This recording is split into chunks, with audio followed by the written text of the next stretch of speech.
Se você, assim como eu, além de automobilismo, gosta de futebol, você provavelmente conhece o canal do Fred Caldeira, né? E se você é um bom observador, você sabe que esse canal é um pouquinho inspirado nele. Então, inspirado nele, eu também estou começando uma nova série que eu chamei O Mundo Além da Fórmula 1. Se você pegou a referência, você sabe que ele tem um vídeo mais ou menos assim. Hoje a gente vai falar aqui da Fórmula E, que é parecido, mas não é parecido com a Fórmula 1. Então, eu acabei de gravar um conteúdo que ficou super legal, então confere aí, vai nessa. Hoje eu tô aqui diretamente do Distrito AMB e eu vou falar um pouco mais sobre a Fórmula E, dando alguns motivos do porquê você deveria acompanhar essa temporada da Fórmula E, que é a primeira categoria homologada pela FIA, 100% elétrica, que também compensa o carbono e ainda tem o selo de Net Zero. Desde 2014, essa categoria vem diferenciando dentro dos mercados de Fórmula, principalmente dos carros monopostos. Então, como eu comentei, a categoria começou em 2014 e ela passa por cidades especiais, digamos assim. Ela não acompanha autódromos ou calendários como a Fórmula 1. Então, ela passa por Roma, passa por Berlim, que são cidades que já não recebem a Fórmula 1, mas aqui todos os circuitos são de rua. Os carros, pela bateria, eles não aguentam muito tempo de reta. Então, por ser de circuito de rua, eles são propriamente feitos para aguentar esses motores.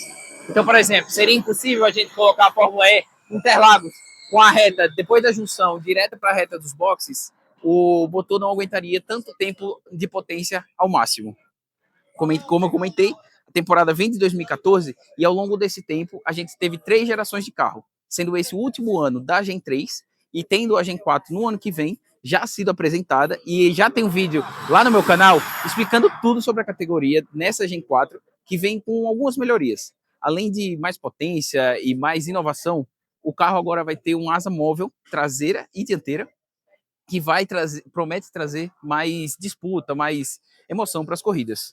Então, falando um pouco dessas 3 gerações, a gente teve na Gen 1, começando em 2014, como eu comentei, indo até 2018, com carros que não aguentavam a corrida inteira. Então, ao longo da corrida, eles meio que faziam pit stop para trocar de carros. Então, o piloto saía de um carro e ia para outro carro que aguentava, que tinha uma capacidade de 150 kWh, o que hoje em dia vocês vão ver que é bem menor. Nessa troca, eles aproveitavam já para trocar pneu, para trocar tudo, mas vocês vão entender que o pneu daqui não é slick, como na Fórmula 1, como em outras categorias de carro, justamente para ter essa economia de pneus. Então, aqui eles não trocam, não fazem troca de pneu, praticamente não fazem pit stop, a não ser que seja um negócio muito esporádico. Então, depois vem a Gen 2, que teve um salto de 150 kW para 200 kW e eliminou a necessidade da troca de carro ao longo da corrida. Então, esses carros já aguentavam a corrida inteira e essa Gen 2 durou de 2018 até 2022. A partir de 2022, a gente teve o primeiro grande salto, digamos assim, da categoria.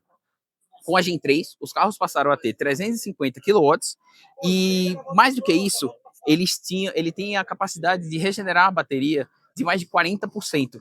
Então, quando o carro chega freando muito forte, quando ele vem de uma reta muito longa, ele dá uma freada brusca, ele consegue recuperar essa energia que dá uma certa sobra para o piloto para ele poder usar mais ao longo do final da corrida. Então, na Gen 3, o carro pula para 350 kWh e foi o primeiro a ter essa questão do freio, que vai seguir para a Gen 4, que agora vai receber, que nem eu comentei anteriormente, as asas móveis.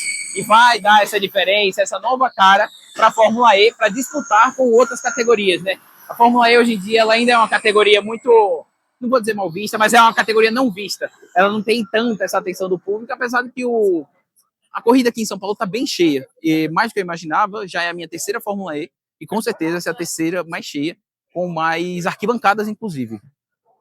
Então, falando um pouquinho mais das diferenças da Fórmula E, a gente tem que falar do Attack Mode também, que são algumas áreas especiais da pista, que o piloto sai do próprio traçado, faz uma curva longa, que ele recupera mais energia e ele ganha um boost de 2 minutos.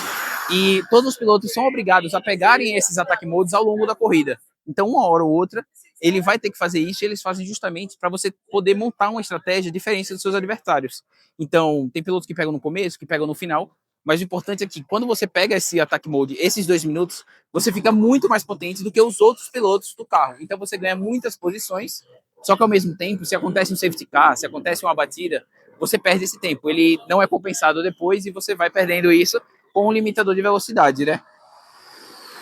Depois disso, ainda acompanhando, por ser uma categoria da FIA, a categoria segue as mesmas pontuação, com 25, 18, 15 pontos, sendo que aqui ainda é mantido um ponto extra para quem fizer a volta mais rápida da corrida e 3 pontos extras para quem fizer a pole position da corrida. Além disso, a gente vai ter, como eu comentei, na Gen 3, toda essa questão do freio, da regeneração dos 40%, que promete que o carro seja muito mais potente e que aguente muito mais. Por exemplo, para vocês terem ideia, aqui em São Paulo, a corrida desse ano, comparado com a da temporada passada, vai ter uma volta a menos. E isso já vai dar muita coisa para eles, porque os carros sempre acabam com 0,1 de energia sobrando. Então, realmente, uma volta a mais, uma volta a menos, faz uma diferença importante para eles. Agora, falando um pouco das diferenças mais legais da Fórmula E, eu acho que o ponto mais diferente daqui é o quali. O quali daqui ele é feito no formato de mata-mata, que é um negócio não muito comum de ver dentro das categorias de automobilismo, né? Então, eles pegam todos os pilotos, dividem em 2 grupos e eles vão batalhando e depois vira quarta de final, semifinal e final. Então, sempre tem assim... É engraçado que no começo do duelo, tá todo mundo na pista, mas você não precisa ser o melhor de todos, você precisa ser melhor do que só um piloto. Então, você consegue fazer essa estratégia, consegue ver na hora que sair, se você estiver atrás dele, você consegue ver se você está passando, se você precisa forçar mais o carro, forçar menos o carro. Então, traz esse diferencial mesmo. E quando chega na hora da final é muito legal, porque tá a pista inteira livre, só 2 pilotos disputando, e ali realmente é tipo, vamos ver quem é mais rápido, vamos ver quem faz a volta mais rápida, e aí acaba o duelo com essa classificação. Então, além disso, a Fórmula E, por ser uma categoria que já nasce em 2014, mais nova, ela já nasce com um teto de gastos. Por terem muitas equipes diferentes, por exemplo, aqui a gente já teve Mercedes, mas não tem mais. Aqui a gente tem a Porsche, tem a própria Andretti, que tem o Felipe Drogovic correndo esse ano, o nosso brasileiro. Então, ela já nasce com esse sentimento de igualdade. Já nasce para ter as equipes niveladas, mas ao mesmo tempo ter um alto nível de competição entre elas. E aí, dito tudo isso, é o que eu falo. A Fórmula E realmente é muito diferente, é muito especial para todo mundo que acompanha automobilismo, mas assim, realmente gosta de corrida de carro.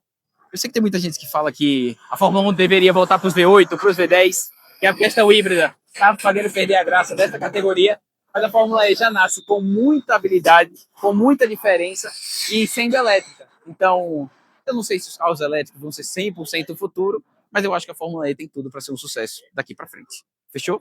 Se você gostou desse vídeo, clica no like, se inscreve, compartilha com seus amigos e me segue também lá no Instagram. Eu tô como @embrasa_escuderia. Fechou? A gente se vê na próxima. Até mais.